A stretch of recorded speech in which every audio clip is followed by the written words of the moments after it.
Students, जैसा कि आज का जो हमारा विषय रहेगा, जो आपके पाठ्यक्रम में दूसरा अध्याय है बाल गोविंद भगत गद्य खंड से, तो आज हम इस अध्याय से जो व्याकरण है वो व्याकरण करेंगे। जो आपके पाठ्यक्रम में पद परिचय के संदर्भ में जो हमें जानकारी है थोड़ी बहुत, यानी कि आप बच्चों को जो जानकारी है, ठीक है, यानी कि आपके पाठ्यक्रम में, कहने का मतलब यही है, आपके पाठ्यक्रम में पद परिचय है, तो इसमें पद परिचय से संबंधित जो वाक्यांश मैंने इस अध्याय से निकाले हैं उनके संदर्भ में जानेंगे।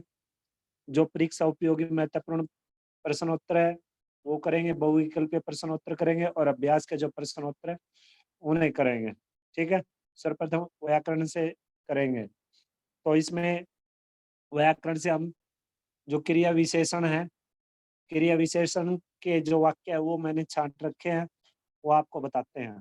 ठीक है, तो सबसे पहले कहाँ मैं और कहाँ हमारे समाज के नीचे स्तर का ये जो तेली है, नीचे स्तर का यह तेली। अब इसमें अंडरलाइन है, जो रेखांकित है, कहाँ कहाँ शब्द है, पेपर में इस प्रकार से मिलेगा रेखांकित। तो इसमें स्थानवाचक क्रिया विशेषण जाएगी। मैंने आपको पहले बताया था कि जो पद परिचय बताएंगे हम दो तरीके से बताएंगे, एक विकारी के अनुसार और दूसरा है विकारी के अनुसार। विकारी में हम क्या क्या बताते हैं, नाउन, प्रोनाउन, एडजेक्टिव, वर्ब, और अविकारी में हम क्या बताते हैं, एडवर्ब, कंजक्शन, प्रेपोजिशन। ठीक है, ये सभी यानी कि क्रिया विशेषण, क्रिया विशेषण जिसको एडवर्ब बोलते हैं, कंजक्शन क्या नाम है, जिन्हें समुच्चय बोधक बोलते हैं, और प्रेपोजिशन।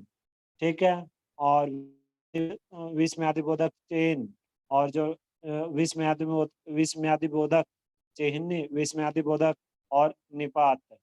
ठीक है, ये सभी यानी कि इसमें अविकारी से संबंधित बात करेंगे। अब दूसरा वाक्य है, इसमें है स्थानवाचक क्रिया विशेषण। और कितने प्रकार के होते हैं, क्रिया विशेषण किसे कहते हैं, जो शब्द क्रिया की विशेषता बताते हैं, यानी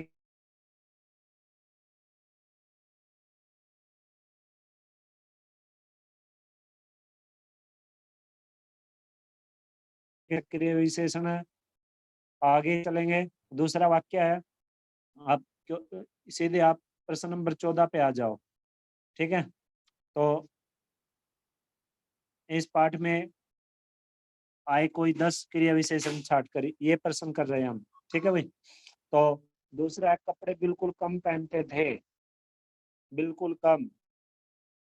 ये शब्द रेखांकित है, तो इसमें भी कौन सा, इसमें कौन सा जाएगा, इसमें जाएगा वाचक क्रिया विशेषण।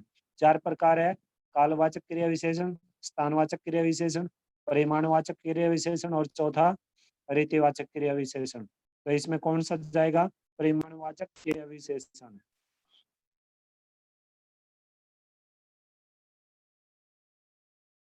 मूसलाधार वर्षा खत्म हुई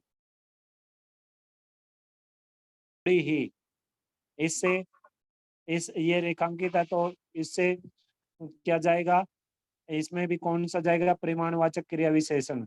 ठीक है, आगे है चौथा, उनका यह गाना अंधेरे में अकस्मात चौंका देता।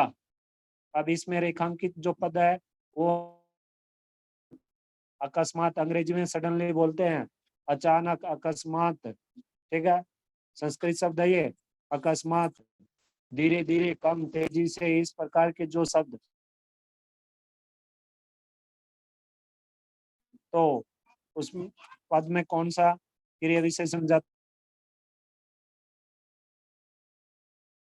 तो इस पद में अकस्मात रेखांकित पद है, तो इसमें कौन सा क्रिया विशेषण होगा, इसमें होगा रीतिवाचक क्रिया विशेषण। फिर पांचवा अगर देखे वाक्य है, तो उन दिनों वह सवेरे उठते, इसमें जो जिस समय हम अध्याय का अध्ययन कर रहे थे उस समय बताया था, आपको बताते गए थे। ठीक है, एक आध जो रह गया था उससे फिर बारीकी से ढूंढकर अब आपके समक्ष इन दिनों वह सवेरे ही उठते, इन दिनों बोध कराते हैं। उठना क्रिया है तो इसमें समय का बोध हुआ है, तो इसमें कौन सी क्रिया विशेषण जाएगी? इसमें जाएगा कालवाचक क्रिया विशेषण। धीरे धीरे स्वर ऊंचा होने लगा, इसमें धीरे धीरे रेखा, इसमें जाएगा रीतिवाचक क्रिया विशेषण। ठीक है, तो फिर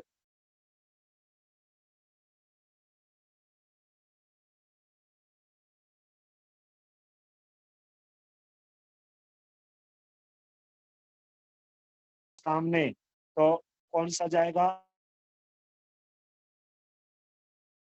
वह हर वर्ष गंगा स्नान करने जाते, हर हर वर्ष, ये जो रेखांकित पद है तो इसमें जाएगा कालवाचक क्रिया विशेषण। फिर 9वां, थोड़ा बुखार आने लगा, थोड़ा। अब ये जो थोड़ा शब्द है ये किसका बोध कराता है? परिमाण का। तो इस रेखांकित पद में जाएगा परिमाणवाचक क्रिया विशेषण। फिर अंतिम है, उस दिन भी संध्या में गीत गाए गए, उस दिन भी संध्या में गीत गाए गए, उस दिन। ये किसका बोध कराता है? समय का। किसका बोध कराता है? समय का। तो इसमें कौन सा जाएगा? इसमें जाएगा कालवाचक क्रिया विशेषण। कौन सा होगा इसमें? कालवाचक क्रिया विशेषण। अब बात करते हैं बहुविकल्पीय प्रश्नों के। बहुविकल्पीय प्रश्न देखिए इसमें से, इस अध्याय से। तो बहुविकल्पीय में सर्वप्रथम हम जानेंगे इस पाठ के लेखक कौन है। ये जो बाल गोविंद भगत नामक पाठ है इसके लेखक कौन है? राम वृक्ष बेनीपुरी। कौन है? राम वृक्ष बेनीपुरी जी। अब दूसरा जो इसमें प्रश्न बनेगा, दूसरा, राम वृक्ष बेनीपुरी को अन्य किस नाम से भी जाना जाता है? कलम के जादूगर के नाम से, कलम के जादूगर के नाम से। ठीक है, अब आगे चलिए। राम वृक्ष बेनीपुरी ने किस पत्र का संपादन किया था? राम वृक्ष बेनीपुरी ने तरुण भारत नामक पत्र का संपादन किया था। आगे चलते हैं। राम वृक्ष बेनीपुरी का उपन्यास, किसी एक उपन्यास का नाम बताइए। पतितों के देश में, पतितों के देश में, ये उनका एक उपन्यास। मैंने आपको बताया, वैसे तो बहुत सारे उपन्यास हैं राम वृक्ष बेनीपुरी के, लेकिन इसमें एक पूछा गया तो एक मैंने आपको बताया, पतितों के देश में। फिर आगे है, पैरों में पंख बांधकर। राम वृक्ष बेनीपुरी की कैसी रचना है? ये है उनकी यात्रा वृतांत। फिर आगे चलते, बाल गोविंद भगत किस विधा का पाठ है? ये रेखा चित्र है, रेखा चित्र। क्योंकि इसमें रेखा चित्र क्या है? रेखा चित्र से मतलब किसी के व्यक्तित्व को उभारना, किसी के व्यक्तित्व के संदर्भ में बताना। और इसमें लेखक ने किसके व्यक्तित्व के संदर्भ में बताया है? इसमें राम वृक्ष बेनीपुरी ने बाल गोविंद भगत के संदर्भ में बताया है, उनके व्यक्तित्व के विषय में बताया है। ठीक है, आगे चलते हैं। बाल गोविंद भगत कैसे कद के आदमी थे? बाल गोविंद भगत मंझोले कद के आदमी थे। आगे चलिए, बाल गोविंद भगत कितने वर्ष से ऊपर के होंगे? बाल गोविंद भगत 60 वर्ष से ऊपर के होंगे। फिर बाल गोविंद भगत के सिर पर कैसी टोपी रहती थी? कनफटी टोपी उनके सिर पर रहती थी। आगे चलिए, बाल गोविंद भगत के मस्तक पर कैसा चंदन लगा रहता था? रामानंदी चंदन उनके मस्तक पर लगा रहता था। आगे चलिए, बाल गोविंद भगत के गले में किसकी जड़ों की माला रहती थी? तुलसी की जड़ों की माला उनके गले में रहती थी। फिर है, बाल गोविंद भगत कबीर को क्या मानते थे? बाल गोविंद भगत कबीर को साहब मानते थे। फिर है, लेखक उनकी किस बात पर मुग्ध थे? लेखक उनके गान पर, जो वो गीत गाते थे उन पर बहुत ही ज्यादा मुग्ध थे। आगे चलते हैं, आगे चलते हैं कि किस महीने में रिमझिम हो रही है। आषाढ़ के महीने में। कौन से महीने में रिमझिम हो रही है? आषाढ़ के महीने में। फिर है, बच्चे किन खेतों में उछल रहे हैं? बच्चे धान के खेतों में उछल रहे हैं। फिर औरतें क्या लेकर मेड़ पर बैठी थी? औरतें कलेवा लेकर मेड़ पर बैठी थी। फिर आगे है, किस अंधेरी आधी रात में भगत का संगीत गूंज उठता था? बादों के महीने के में बादों की अंधेरी आधी रात में भगत का संगीत गूंज उठता था। फिर बाल गोविंद भगत की प्रभात फेरियां किस महीने से शुरू हो जाती थी? कार्तिक महीने से। कौन से महीने से? कार्तिक महीने से। और इस अध्याय में कुल 5 देशी महीनों के नाम आए हैं। कितने कितने देशी महीनों के नाम आए हैं? 5 के। ठीक है, आगे चलिए। बाल गोविंद भगत की प्रभातियां किस महीने से शुरू हो जाती थी? कार्तिक महीने से, यानी कि कैतक से। ठीक है, आगे चलते हैं। बाल गोविंद भगत का वाद्य यंत्र क्या था? खंजड़ी। क्या था बाल गोविंद भगत का वाद्य यंत्र? खंजड़ी। फिर है, लेखक किस महीने की दांत किटाने वाली बोर में पोखरे तक जाया करते थे? माघ के महीने में। कौन से महीने में जाते थे? माघ के महीने में। माँ, जिसे माँ बोलते हैं। ठीक है, आगे है, गर्मियों में भगत क्या गाया करते थे? गर्मियों में भगत संजा गाया करते थे। फिर आगे, बाल गोविंद भगत के कितने बेटे थे? बाल गोविंद भगत का एक ही बेटा था। कितने बेटे थे? एक ही। आगे है, भगत के बेटे की चिता को आग किसने दी? किसने दी थी? उसके पुत्र वधु ने, पतोहू ने। भगत के स्थान से गंगा कितने कोस दूर थी? बहुत ही महत्वपूर्ण प्रश्न है ये। तो कितने कोस थी गंगा? 30 कोस। फिर आगे चलेंगे। बेटे के मरने पर भगत ने पतोहू को रोने के बदले क्या करने को कहा था? उत्सव मनाने को कहा था, न कि शोक मनाए। और उन्होंने कहा था कि एक विरहिणी किससे मिल मिल गई है? अपने प्रेमी से जा मिली है, यानी कि आत्मा परमात्मा से मिल गई है। किसने कही थी ये बात? बाल गोविंद भगत ने, अपने बेटे की मृत्यु पर। ठीक है, आगे चलिए। भगत ने पतोहू को किस अवधि के पूरा होते ही उसके भाई के साथ भेज दिया था? श्राद्ध के। इस अवधि के पूरा होते ही, श्राद्ध के पूरा होते ही भगत ने अपनी पतोहू को उसके भाई के साथ भेज दिया था। भगत हर वर्ष कहाँ स्नान करने जाते थे? भगत हर वर्ष गंगा पर गंगा नदी पर स्नान करने के लिए जाया करते थे। आगे चलिए। लोगों ने भगत का मृत शरीर कब देखा? किस समय देखा था? लोगों ने भोर के समय, यानी कि सुबह के समय लोगों ने भगत के मृत शरीर को देखा। फिर है, भगत का शरीर दिन प्रतिदिन क्या होने लगा था? छीजने लगा था, यानी कि कमजोर पड़ने लग गया था। ठीक है, छीजने का मतलब क्या बताया था? कमजोर, वीकनेस आ जाना। ठीक है, वीक हो जाना। आगे चलिए। मृत बेटे को भगत ने चटाई पर कहाँ लिटाया? मृत बेटे को भगत ने आंगन में लिटाया था। कहाँ पर लिटाया था? आंगन में। ये भी बहुत ही महत्वपूर्ण प्रश्न है। फिर है, बाल गोविंद भगत की मृत्यु किस कारण से हुई? बाल गोविंद भगत की मृत्यु किस कारण से हुई? दुर्घटना से, दिल का दौरा पड़ने से, बीमारी से, या गंगा में डूबकर? तो बाल गोविंद भगत की मृत्यु बीमारी की वजह से हुई थी। कुछ किताबों में दिल का दौरा भी दिया हुआ है। ठीक है, लेकिन बीमारी सही, इसका जो करेक्ट आंसर है बीमारी होगा। ठीक है, तो बाल गोविंद भगत गंगा स्नान करने किस साधन से जाया करते थे? बाल गोविंद भगत पैदल ही जाया करते थे। और अंतिम इसमें से है, अंतिम है, बाल गोविंद भगत के पुत्र की मृत्यु का क्या कारण रहा होगा? उनकी पुत्र की मृत्यु किस कारण से हुई थी? बीमारी की वजह से। ठीक है? अब अभ्यास के प्रश्नोत्तर देखिएगा। अभ्यास के इसमें सर्वप्रथम है, अभ्यास में आपका खेती बाड़ी से जुड़े गृहस्थ बाल गोविंद भगत अपनी किन चारित्रिक विशेषताओं के कारण साधु कहलाते थे?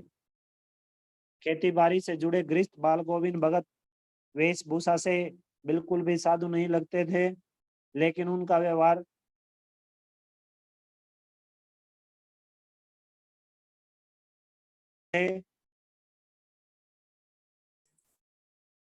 खेती बाड़ी से जुड़े गृहस्थ बाल गोविंद भगत अपनी किन चारित्रिक विशेषताओं के कारण साधु कहलाते थे? खेती बाड़ी से जुड़े गृहस्थ बाल गोविंद भगत अपनी वेशभूषा से बिल्कुल भी साधु नहीं लगते थे, लेकिन उनका व्यवहार बिल्कुल ही साधु जैसा था।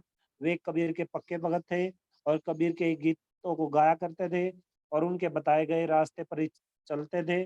वे कभी भी झूठ नहीं बोलते थे और वे कभी भी किसी से बेकार की बातों के लिए कभी भी झगड़ा नहीं करते थे और न ही गलत बातों का विरोध करने में कोई संकोच करते थे। वे कभी भी किसी की चीज को बगैर पूछे छूते भी नहीं थे और ना ही उन्हें व्यवहार में लेकर आया करते थे और उनकी सभी चीज क्या होती थी? साहब की होती थी, यानी कि कबीर की होती थी और उनके खेत में जो भी पैदा होता था वो सबसे पहले वो क्या करते थे? कबीर के मठ पर जाकर उन्हें चढ़ा देते थे और वहां से उन्हें जो भी प्रसाद के रूप में मिलता उसी से अपने परिवार का बाल गोविंद भगत निर्वाह किया करते थे। इस प्रकार से बाल गोविंद भगत की इन्हीं चारित्रिक विशेषताओं के कारण लेखक ने बाल गोविंद भगत को साधु माना है। ठीक है भाई, ये इस पहले प्रश्न का जो जवाब है ये बनेगा। अब आगे चलते हैं। भगत के पुत्र वधु उन्हें अकेला क्यों नहीं छोड़ना चाहते थे? भगत के परिवार में देखिएगा, भगत के पुत्र वधु उन्हें अकेला इसलिए नहीं छोड़ना चाहती थी क्योंकि भगत के परिवार में पुत्र और पुत्र वधु के अतिरिक्त कोई और सदस्य नहीं था और पुत्र की मृत्यु के बाद उन्होंने पुत्र वधु को उसके घर भेजने का निर्णय भी ले लिया था, लेकिन पुत्र वधु उन्हें बिल्कुल भी अकेला नहीं छोड़ना चाहते थे और अकेला छोड़कर वो अपने घर नहीं जाना चाहते थे। वह उन्हें क्योंकि बाल गोविंद भगत की उम्र लगातार बढ़ रही थी और वो लगातार कमजोर पड़ रहे थे। इस तरह से वह अपनी जो सेवा है, यानी कि वो क्या करना चाहते थे? उसकी पुत्र वधु बाल गोविंद भगत की सेवा करना चाहते थे। वही उनकी सेवा करना ही अपने फर्ज मानती थी। किसकी सेवा करना अपना फर्ज मानती थी? बाल गोविंद भगत के बुढ़ापे में बाल गोविंद भगत की सेवा करना ही अपना फर्ज मानते थे और बीमार पड़ने पर वो ये मानते थे पुत्रवधु, जब ये बाल गोविंद भगत बीमार पड़ेंगे तो उन्हें पानी कौन देगा, उनके लिए भोजन कौन बनाएगा, क्योंकि घर में न तो कोई पानी देने वाला कोई अन्य सदस्य है और न ही भोजन बनाने के लिए। इसलिए भगत की पुत्र वधु क्या नहीं करना चाहते थे? भगत की पुत्र वधु उन्हें अकेला बिल्कुल भी नहीं छोड़ना चाहते थे। ठीक है, किसको नहीं अकेला छोड़ना चाहते थे? बाल गोविंद भगत को। आगे चलिएगा। भगत ने अपने बेटे की मृत्यु पर अपनी भावनाएं किस तरह व्यक्त की? भगत का एक ही बेटा था और वह बीमार रहता था। एक दिन वह मर गया और भगत ने अपने बेटे के मरने पर किसी तरह से कोई शोक नहीं मनाया। उस भगत के अनुसार उसके बेटे की आत्मा परमात्मा से जा मिली है और भगत ने बताया कि वह आज एक विरहिणी अपने प्रेमी से मिल गई है और उसके मिलने की खुशी में आनंद मनाना चाहिए, न कि हमें कोई शोक या अफसोस करना चाहिए। और उन्होंने माना है कि अपने बेटे के मृत शरीर और बाल गोविंद भगत ने अपने बेटे के मृत शरीर को फूलों से सजाया था और पास में एक दीपक भी जला रखा था और वे अपने बेटे के मृत शरीर के पास आसन पर बैठ गए और आसन पर बैठे बैठकर क्या हुआ, उन्होंने गीत गाए और इस तरह से उन्होंने अपनी बेटी की बहू से रोने के लिए बिल्कुल ही मना कर दिया था कि आप इनकी मृत्यु पर किसी तरह से कोई भी आंसू न बहे। और अंत में क्या किया, उन्होंने अपनी पुत्रवधू से ही उनके दाह संस्कार को अग्नि दिलवाई थी। ठीक है, ये सभी क्या है, ये सभी बातें भगत के भगत ने अपने बेटे की मृत्यु पर ये जो भावनाएं हैं, ये भावनाएं इस तरह से प्रकट की थी। ठीक है भाई, आगे चलिएगा। चौथा है भगत के व्यक्तित्व और उनकी वेशभूषा का अपने शब्दों में चित्र प्रस्तुत कीजिए। अब देखिए, भगत के संदर्भ में बताना है, भगत का रेखा चित्र प्रस्तुत करना है। तो बाल गोविंद भगत मंझोले कद के गोरे चिट्ठे व्यक्ति थे। उनकी उम्र लगभग 60 वर्ष से अधिक थी। उनके बाल सफेद थे। दाढ़ी तो वे दाढ़ी तो नहीं रखते थे, पर उनके चेहरे पर क्या हो गए थे, सफेद बाल आ गए थे। और वे कपड़े बिल्कुल ही कम पहनते थे। कमर में एक लंगोटी और सिर पर कबीर पंथियों जैसी कनफटी टोपी पहना करते थे। जब सर्दियां आती तो एक काली कमली ओढ़ लेते थे और माथे पर सदा चमकता हुआ रामानंदी चंदन लगाया करते थे, जो नाक के एक छोर से ही औरतों के टीके की तरह शुरू हो जाता था। और इस तरह से अपने गले में तुलसी की जड़ों की एक बेडोल माला भी वो अपने गले में बांधे रखते थे। और उनमें साधुओं वाली सारी बातें थीं और वे कबीर को साहब मानते थे, उन्हीं के गीत गाया करते थे, उन्हीं के आदेशों पर चलते थे, कभी झूठ नहीं बोलते थे और सदा खरा व्यवहार करते थे। हर बात पर हर बात साफ साफ किया करते थे, किसी से बेकार में झगड़ा नहीं करते थे, किसी की चीज को भी बगैर पूछे नहीं छुआ करते थे। वह दूसरों के खेतों में सोच तक के लिए भी नहीं जाया करते थे। उनके खेत में जो कुछ भी पैदा होता तो उसे सिर पर रख कर 4 कोस दूर कबीर पंथी मठ पर वो लेकर वहीं पर चढ़ा देते थे।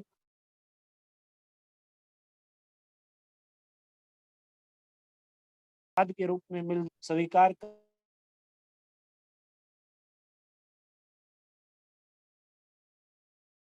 पांचवा है, बाल गोविंद भगत की दिनचर्या लोगों के अचरज का कारण क्यों थी। देखिए, बाल गोविंद भगत की दिनचर्या लोगों के अचरज का कारण इसलिए थी क्योंकि वे अपने नियमों के पक्के थे। वो नियमों का दृढ़ता से पालन किया करते थे। वे सुबह उठकर गांव से 2 मील दूर नदी पर स्नान करने के लिए जाया करते थे और वापसी में तालाब के ऊंचे स्थान पर क्या करते थे, खंजड़ी बजाकर गीत गाया करते थे। यह नियम न तो कभी भी सर्दी देखता, न ही कभी गर्मी देखा करता था। और वे बिना पूछे न ही किसी की वस्तु को छूते थे और न ही उसे व्यवहार में लेकर आते थे। और कई बार तो वे अपने नियमों पर इतने मजबूत हो जाते हैं कि सोच के लिए भी वो दूसरों के खेतों का प्रयोग नहीं करते थे।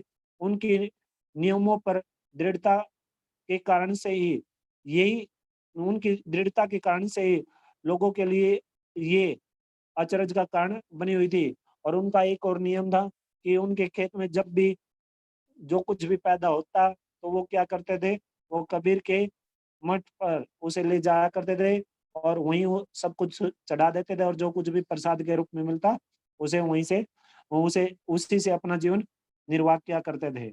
ठीक है, तो फिर आगे चलिए, छठा देखेंगे, पाठ के आधार पर भक्त के मधुर गायन की विशेषताएं बताइए। आप इसमें देखिए, पाठ के आधार पर भगत के मधुर गायन की विशेषता निम्नलिखित है, जैसे कि बाल गोविंद भगत के गायन को न तो कभी माँ की सर्दी और न ही जेठ की गर्मी कभी भी प्रभावित करते थे।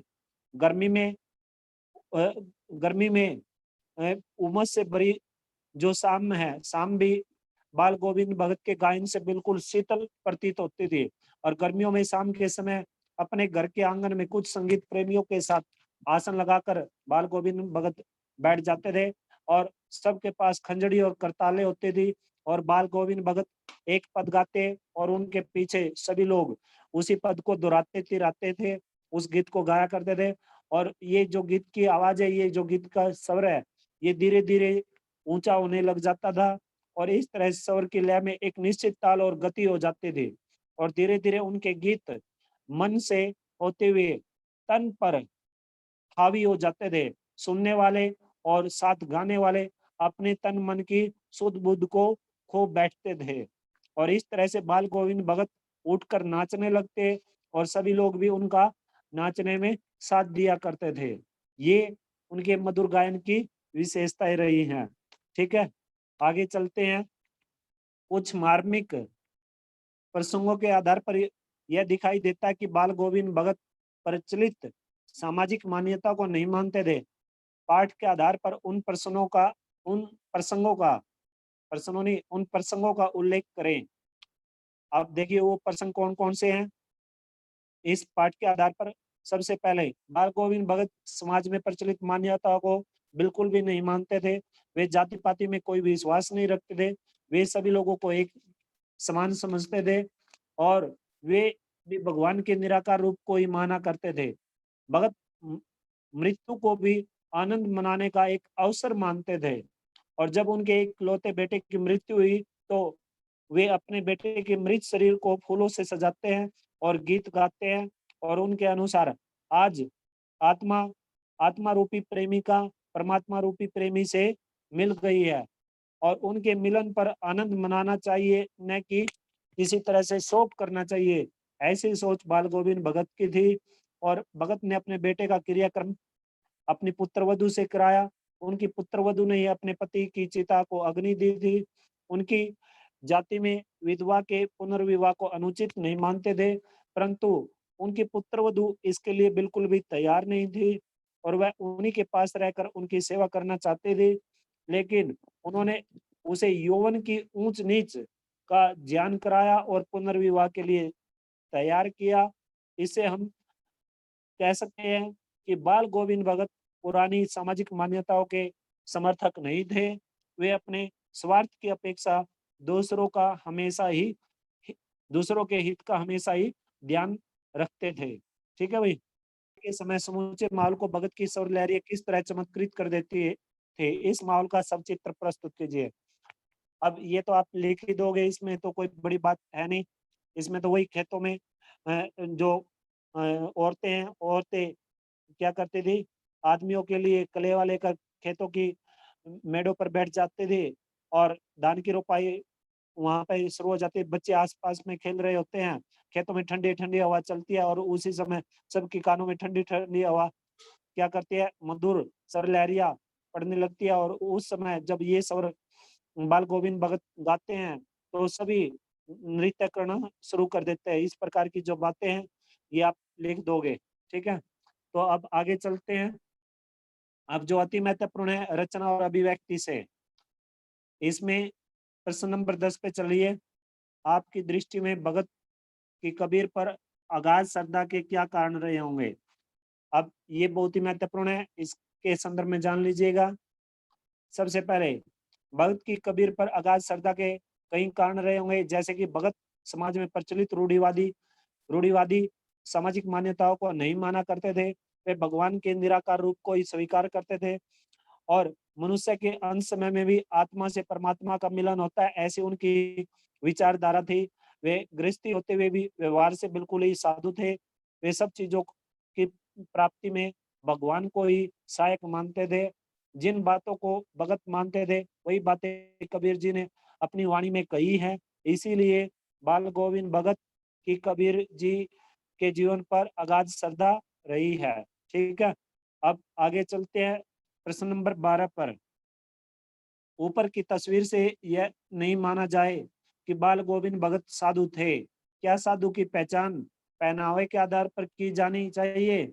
आप किन आधारों पर यह सुनिश्चित करेंगे कि अमुक व्यक्ति साधु है? अब देखो, ये जो प्रश्न है ये बहुत ही महत्वपूर्ण है, परीक्षा में काफी पूछा जाता है, तो ये जान लीजिएगा। सबसे पहले, साधु की पहचान उसके पहनावे से नहीं, उसके व्यवहार से करनी चाहिए। हर भगवे कपड़े पहनने वाला व्यक्ति साधु नहीं होता, बल्कि परिवार में रहने वाला व्यक्ति भी साधु हो सकता है।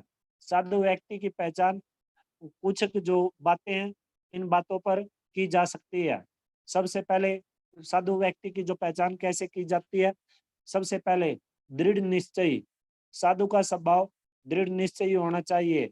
उसे अपनी कथनी और करनी में अंतर नहीं करना चाहिए और वह अपने लिए जो नियम बनाए उसकी दृढ़ता से उन नियमों का पालन करना चाहिए, तभी दूसरे व्यक्ति भी उन नियमों का अच्छे से पालन कर पाएंगे। सबसे पहले दृढ़ निश्चयी होना चाहिए एक साधु को, ठीक है।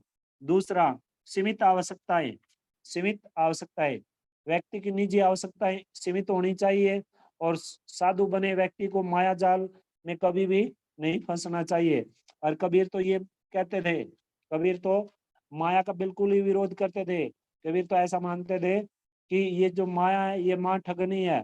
ये माया ही एक ऐसी माँ ठगनी है ये, कि ये जब जिस व्यक्ति को ये ठग लेती है, यानी कि अपने जाल में फंसा लेती है, तो ये उसे परमात्मा की प्राप्ति में बाधक बन जाती है। उस व्यक्ति के लिए अगर वो व्यक्ति परमात्मा को प्राप्त करने की इच्छुक है तो उसके लिए ये बाधक बन जाती है।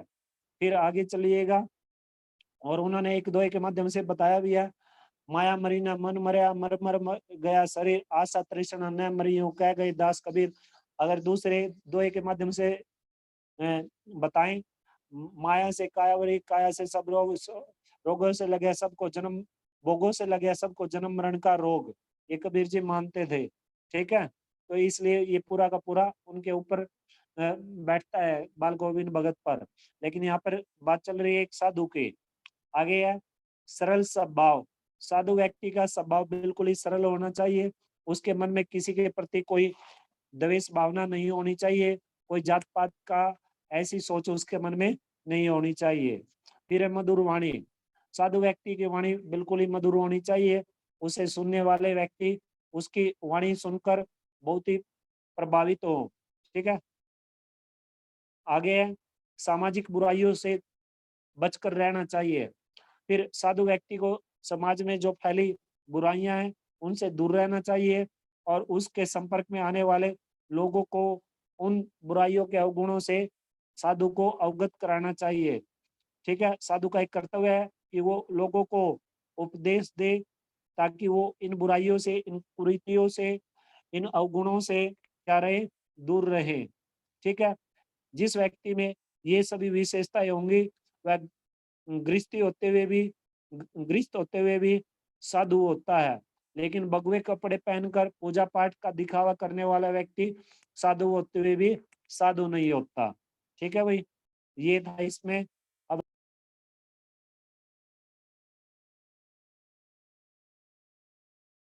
को बता देता हूँ। सबसे पहले बचपन में लेखक पक्का ब्राह्मण बनने के लिए क्या करते थे? बचपन में लेखक को स्वयं पर बहुत गर्व था, क्योंकि वह एक ब्राह्मण थे और ब्राह्मण ही ब्रह्मा को जानता है। लेखक भी पक्का ब्राह्मण बनने के लिए ब्रह्म को जानना चाहते थे, इसलिए वो संध्या करता, गायत्री का जाप करता, धूप हवन करता और चंदन का तिलक लगाया करता था। लेखक उन सभी क्रियाओं में बढ़ चढ़ कर भाग लेता जिससे उसका ब्राह्मणत्व सिद्ध हो। उसे अपने ब्राह्मणत्व में गांव के कई ऐसे लोगों के पैर छूने भी छोड़ दिए थे जो ब्राह्मण बिल्कुल भी नहीं थे, ठीक है। बहुत सारे ऐसे प्रश्न बनेंगे इसमें परीक्षा उपयोगी, बाकी जानेंगे कल। अब आप में से किसी को कुछ तो पूछ सकते हो।